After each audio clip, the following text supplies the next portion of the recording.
Miss Nepal. Miss Nepal. Miss Nepal. Miss Nepal. Miss Nepal. Miss Nepal. Miss Nepal. Miss Nepal. नेपालमा miss Nepal जितेपछि के हुन्छ? 1 वर्षसम्म interviews, brand इन्डोर्समेन्ट्स, social campaign र international pageant. त्यसपछि धेरैको करियर डिफ्रेन्ट डिरेक्सनमा जान्छ।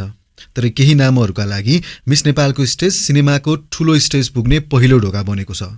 रुबी राणा, सुमी खड्का, झरना बज्राचार्य, मालविका सुब्बा हुँदै जेनिसा मोक्तान, नम्रता श्रेष्ठ, नीति शाह, मलिना जोशी, सृष्टि श्रेष्ठ र निकिता चन्दकसम्म आइपुग्दा एउटा प्याटर्न क्लियरली देखिन्छ। मिस नेपाल र नेपाली फिल्म इन्डस्ट्री बीच 3 डेकेड्स पुरानो कनेक्सन छ। के मिस नेपालको क्राउनले साँच्चै फिल्म इन्डस्ट्रीको ढोका खोल्न सक्छ? 1994 बाट सुरु भएको मिस नेपालको 3 डेकेड्स भन्दा लामो जर्नीमा धेरै ब्युटीहरूले क्राउन पहिरिए। तर तीमध्ये कतिजना नेपाली फिल्म इन्डस्ट्रीमा आए अनि कतिजना साँच्चीकै इस्ट्याब्लिस्ड एक्ट्रेस बन्न सफल भए। र अब यही लिस्टमा हालसालै मिस नेपाल क्राउन भएकी दीपमाला ढकालको नाम थपिने हो त? आजको यो भिडियोमा हामी यही क्वेशन्सको आन्सर्स खोज्नेछौँ।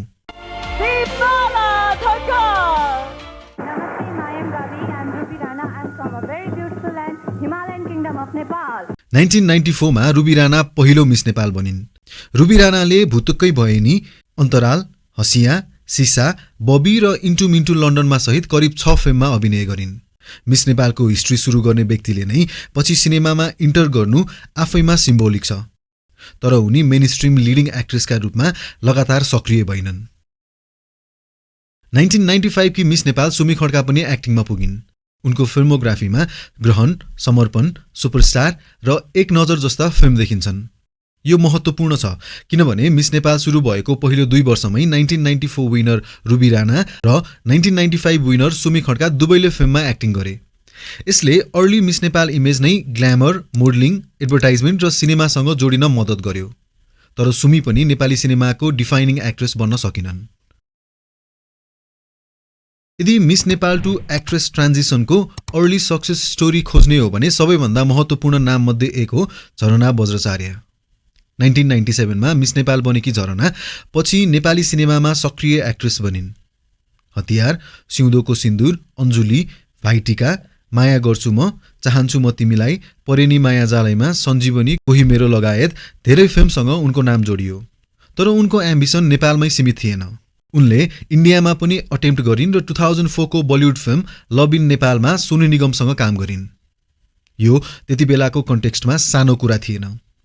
आज नेपाली एक्ट्रेसका लागि मुम्बई पुग्नु कम्पेरिटिभली इमेजिनेबल छ। सोसियल मिडिया छ, डिजिटल कास्टिङ छ, ओटिटी छ, क्रस बोर्डर प्रोडक्सन्स बढेका छन्। तर अर्ली 2000s मा नेपालबाट बलिउड प्रवेश गर्ने प्रयास आफैमा ठूलो लिप थियो। तर पनि झरना बज्राचार्य बलिउडमा लङ टर्म करियर बनाउन सकिनन्। नेपालमा भने उनको आइडेन्टिटी केवल फर्मर मिस नेपालमा सीमित भएन। उनी एक्ट्रेस झरना बज्राचार्य बनिन्। यही नै उनको ठूलो सक्सेस हो। 2002 की मिस नेपाल मालविका सुब्बाको ट्राजेक्ट्री फरक छ। उनले God lives in the Himalayas, good bye Kathmandu लगायत एक्टिङ प्रोजेक्ट्स गरिन्। तर मालविकाको सबैभन्दा ठूलो स्ट्रेन्थ सिनेमाभन्दा टेलिभिजन, होस्टिङ, मिडिया, एडभोकेसी र एन्टरप्रेन्योरशिप रह्यो। त्यसैले उनी एउटा इन्ट्रेस्टिङ काउन्टर इक्जाम्पल हुन्। मालविकाले फिल्म एटेम्प्ट गरिन् तर उनको ब्रान्ड एक्टिङ भन्दा पर्सनालिटी ड्रिभन मिडिया करियरमा बलियो बन्यो। मिस नेपाल र सिनेमाको कनेक्सन बुझ्न जेनिसा मोक्तानको केस अलिक फरक छ। जेनिसा मिस नेपाल 2009 हुन्। तर इन्ट्रेस्टिङ कुरा के हो भने मिस नेपालको क्राउन लगाएको त्यही वर्ष उनी नेपाली सिनेमाको एउटा पपुलर रोमान्टिक फिल्म मेरो एउटा साथी छ मा देखिन्। सुदर्शन थापा निर्देशित मेरो एउटा साथी छ मा आर्यन सिग्देल र नम्रता श्रेष्ठ मुख्य भूमिकामा थिए भने जीवन लुइटेल, दयाहाङ राई, सुषमा कार्की लगायतसँगै जेनिसा मोक्तान पनि कास्टमा थिइन्। यो अर्डिनरी फिल्म थिएन। त्यसैले जेनिसाको पहिलो ठूलो स्क्रिन अपियरेन्स कमर्सियल्ली भिजिबल प्रोजेक्टमै भयो। तर यहाँ एउटा महत्त्वपूर्ण डिस्टिङसन छ। जेनिसा फिल्ममा आइन् तर एक्ट्रेस बन्ने लङ टर्म जर्नी रोजिनन्। उनी मोडलिङ, मिडिया, एन्टरप्रेन्योरशिप र सोसियल एक्टिभिटिजमा भिजिबल रहिन्। 2011 की मिस नेपाल मलिना जोशीले एक्टिङलाई क्याजुअल एक्सपेरिमेन्ट मात्र बनाइनन्। उनको फिल्मोग्राफी हेर्दा ऋतु, झुम्की, द विनर, संरक्षण, रानी, लीला, तिमी हुन्छौ जहाँ जहाँ र छक्का पञ्जा 4 सहित कम्तीमा 8 एक्टिङ क्रेडिट छन्। नम्बर हेर्दा यो रेस्पेक्टेबल करियर हो। तर एउटा इन्ट्रेस्टिङ कन्ट्राडिक्सन छ। 8 वटा फिल्म गरिसक्दा पनि मलिनालाई नेपाली अडियन्सले पहिलो प्रोफाइलमा अझै फर्मर मिस नेपाल मलिना जोशी भनेर चिन्न सक्छ। किनकि मुभी काउन्ट र स्टारडम एउटै कुरा होइन। स्टार बन्न एउटा हिट मात्र पनि पर्याप्त हुन सक्छ, तर धेरै फिल्म गर्दा पनि memorable character, strong box office pull वा डिस्टिङटिभ स्क्रिन आइडेन्टिटी बनेन भने एक्टर पब्लिक कन्सियसनेसमा पर्मानेन्ट रूपमा बस्दैन। मलिनाको केस त्यसैको उदाहरण हो। 2012 की मिस नेपाल सृष्टि श्रेष्ठको केस चाहिँ फरक छ। उनले 2016 मा गाजलुबाट फिचर फिल्म डेब्यू गरिन्। त्यो सेक्युर्ड डेब्यू मात्र थिएन, कमर्सियली सक्सेसफुल डेब्यू थियो। उपलब्ध बक्स अफिस रेकर्ड्स अनुसार गाजलुको रिपोर्टेड बजेट करिब नेपाली 1 करोड थियो भने ग्रस बक्स अफिस कलेक्सन करिब 4.9 करोड। त्यसपछि सृष्टि हराइनन्। रोमियो एन्ड मुना, बाँधमायाले, पोइ पर्यो काले, चिसो ashtray, the secrets of Radha, Michael Adhikari, the red suitcase, missing केटी हराएको सूचना, 1155 हुँदै 2026 का प्रोजेक्टसम्म उनको एक्टिङ करियर निरन्तर छ। सबैभन्दा महत्त्वपूर्ण कुरा उनको आइडेन्टिटी बिस्तारै मिस नेपाल सृष्टि श्रेष्ठबाट एक्ट्रेस सृष्टि श्रेष्ठमा सिफ्ट भयो। यही सक्सेसफुल ट्रान्जिसनको वास्तविक मेजरमेन्ट हो। नम्रता श्रेष्ठले मिस नेपाल वर्ल्ड 2020 जित्दा उनको इमिडिएट एम्बिसन सिनेमा थिएन। पेजेन्टको करिब 4 वर्षपछि 2024 मा नम्रता रङ्गीमा अनुबन्धित भइन् र 2025 मा सलोन बस्नेतसँग स्क्रिन सेयर गर्दै फिल्म डेब्यू गरिन्। फादर डटर रिलेसनसिपमा केन्द्रित रहेको रङ्गीले उनलाई typical glamorous beauty queen debut भन्दा फरक इन्ट्री दियो। तर उनको वास्तविक फिल्म टेस्ट रङ्गीपछि सुरु भयो। एउटा फिल्म गरेपछि टेलिभिजनमै फर्किएको भए उनी मिस नेपाल हु ट्राइड एक्टिङमै सीमित हुन सक्थिन्। तर 2026 मा उनी रेखा थापा निर्देशित माया भनेकै यस्तै होला मा कास्ट भइन्, जहाँ सृष्टि श्रेष्ठ र नीति शाहसँगै उनी मुख्य भूमिकामा छिन् भने फर्मर मिस नेपाल उषा खड्की पनि स्पेशल रोलमा छिन्। उनी अब फिल्म ट्राई गर्ने फर्मर मिस नेपाल मात्र होइनन्, एक्टिङलाई करियरको अर्को च्याप्टर बनाउने प्रयासमा रहेकी एक्ट्रेस हुन्। यदि मिस नेपाल इकोसिस्टमबाट सिनेमामा आएको सबैभन्दा क्युरियस करियर मध्ये एउटा छ भने त्यो नीति शाहको हो। नीति मिस नेपाल ओभरअल विनर होइनन्।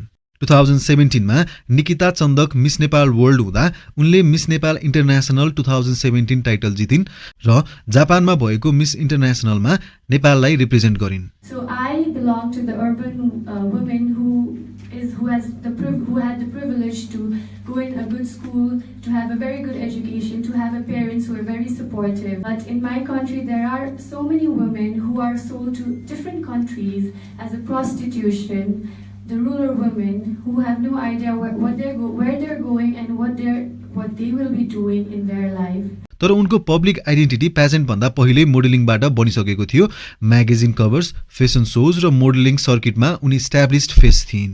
त्यसैले फेमिनिस्टका लागि नीति अलमोस्ट रेडीमेड हिरोइन प्याकेज जस्तो देखिन्थिन्। Recognisable face, glamour, camera confidence र एक्जिस्टिङ पपुल्यारिटी। इन्ट्रेस्टिङ कुरा, मोडलिङ र पेजेन्टबाट ठूलो भिजिबिलिटी पाए पनि नीति तत्काल सिनेमामा आइनन्। क्लास 11 बाट मोडलिङ सुरु गरेको नीतिको जर्नी बिस्तारै फेसन र पेजेन्ट्री हुँदै सिनेमातर्फ मोडियो। पछि भने एक्टिङलाई उनले सिरियस रूपमा लिन थालिन्। उनले नेपालमा अनुप बरालसँग एक्टिङ ट्रेनिङ लिइन् भने मुम्बईमा अनुपम खेरको एक्टर प्रिपेयर्समा 3 महिनाको इन्टेन्सिभ एक्टिङ कोर्स समेत गरिन्। तर प्रिपेरेसन पछि पनि उनको डेब्यू सहज भएन। उनको नाम कमिनो, X9 र हुतुतु जस्ता प्रोजेक्टसँग जोडियो, तर ती फिल्म्स प्लान्ड रूपमा अघि बढ्न सकेनन्। फिल्म रिलिज हुनु अघि नै बारम्बार प्रोजेक्ट्स रोकिँदा नीतिमाथि एउटा अनयुजुअल मिडिया न्यारेटिभ बढ्न थाल्यो, अनलक्की एक्ट्रेस। अन्ततः 2024 मा त्यो वेट सकियो। 2017 मा मिस इन्टरनेसनल नेपाल बनेकी नीतिले लगभग 7 वर्षपछि खजुरे ब्रोबाट फिचर फिल्म डेब्यू गरिन्। तर डेब्यूले उनलाई इन्स्ट्यान्ट स्टार बनाएन। उनको डायलग डेलिभरी, एक्सप्रेसन्स र मोडल लाइक स्क्रिन प्रेजेन्समाथि क्रिटिसिजम भयो। त्यसपछि आएको ज्वाइँसाबमा इम्प्रुभमेन्ट देखिए पनि एक्टिङ क्राफ्ट अझै डेभलप गर्नुपर्ने प्रतिक्रिया आयो। जितु नेपालसँग ज्वाइँसाब गरेपछि नरसिम्हा अवतार, मोहर र कोसेढुङ्गा जस्ता फिल्म्स थपिए। 2026 मा पनि उनको जर्नी जारी छ। रेखा थापा निर्देशित माया भनेकै यस्तै होलामा उनी सृष्टि श्रेष्ठ र नम्रता श्रेष्ठसँग देखिँदैछिन्। 2017 मा निकिता चन्दक मिस नेपाल बनिन्। त्यसपछि उनले साङ्लो मार्फत नेपाली सिनेमामा लिड एक्ट्रेसका रूपमा प्रवेश गरिन्। साङ्लोपछि रामायण र दीपक रौनियारको पूजा सर राजागञ्ज जस्ता प्रोजेक्ट्समा उनी देखिन्। विशेष गरी पूजा सर महत्त्वपूर्ण छ किनभने फिल्मको world premiere 81st Venice international film फेस्टिभलमा भयो। यसले निकितालाई ग्ल्यामरस फर्मर ब्युटी क्वीनबाट सिरियस इन्टरनेसनल फिल्म इकोसिस्टम नजिक पुर्यायो। तर उनको अर्को मुभ अझ इन्ट्रेस्टिङ छ। मुम्बई 2025 मा कान्तिपुर र नेपाल न्युजले निकिता सञ्जय लीला भन्सालीको प्रोजेक्टमा सानो भूमिका मार्फत बलिउड डेब्यू गर्न लागेको रिपोर्ट गरे। त्यति मात्र होइन, उनले राजकुमार रावसँग एडभर्टाइजमेन्ट पनि सुट गरिन्।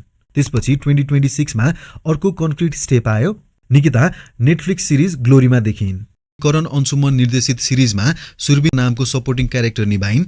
यो ठूलो लिड रोल होइन, तर करियर स्ट्र्याटेजीको हिसाबले यो महत्त्वपूर्ण छ, किनभने मुम्बई जस्तो इन्डस्ट्रीमा नेपाली एक्ट्रेसले सिधै लिड रोल पर्खेर बस्नु र साना तर क्रेडिबल प्रोजेक्ट्स मार्फत नेटवर्क बिल्ड गर्नु दुई फरक स्ट्र्याटेजी हुन्।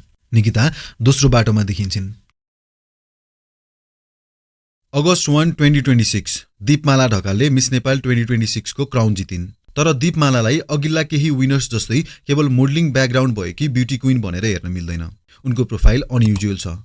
मिस नेपालमा आउनु अघि नै उनी मिस नेपाल हङकङ 2026 जितिसकेकी थिइन्।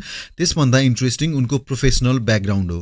उनी हङकङमा ग्लोबल इन्भेस्टमेन्ट जायन्ट ब्ल्याक रकको इन्भेस्टमेन्ट स्ट्र्याटेजी टिममा काम गरिरहेकी इन्भेस्टमेन्ट प्रोफेसनल हुन्। उनले ब्ल्याक रक जोइन गर्नु अघि black रकसँगै Goldman sax, JP Morgan chase र ब्याङ्क अफ अमेरिकाबाट अफर्स पाएको समेत आफ्नो प्रोफेसनल पोस्टमा उल्लेख गरेकी थिइन्। उनी 5 भाषा बोल्ने, HKSAR diversity list award 2024 winner र युनाइटेड नेसन्स मिलेनियम फेलो समेत रहेको प्रोफाइल प्रकाशित भएको थियो। त्यसैले दीपमालाको केसमा मिस नेपाल जितिन्, अब एक्ट्रेस बन्छिन् भन्नु अहिले फ्याक्ट होइन। तर के एक्टिङ सम्भावना छ? किनभने अब उनको लाइफमा एउटा फन्डामेन्टल चेन्ज भएको छ। हिजोसम्म दीपमाला फाइनान्स प्रोफेसनल थिइन्, अबदेखि उनी नेसनल पब्लिक फिगर पनि हुन्। मिस नेपाल क्राउन पछि इन्डोर्समेन्ट्स आउँछन्, फोटोसुट्स आउँछन्, इन्टरभ्युज आउँछन्, म्युजिक भिडियो वा स्क्रिन अफर्स आउन सक्छन्। प्रोड्युसर्सको अटेन्सन आउँछ, इन्टरटेनमेन्ट नेटवर्कसँग प्रोक्सिमिटी बढ्छ र यहीँबाट करियर टेम्पटेसन सुरु हुन्छ। त्यसैले दीपमाला एक्ट्रेस बन्ने सम्भावना अनुमान गर्न सकिन्छ, तर इनेभिटेबिलिटी जस्तो प्रस्तुत गर्नु तथ्यगत रूपमा गलत हुन्छ। तर मिस नेपालको 32 वर्षको हिस्ट्रीले एउटा कुरा चाहिँ देखाइसकेको छ, क्राउन 1 वर्षको लागि मात्र हुन्छ।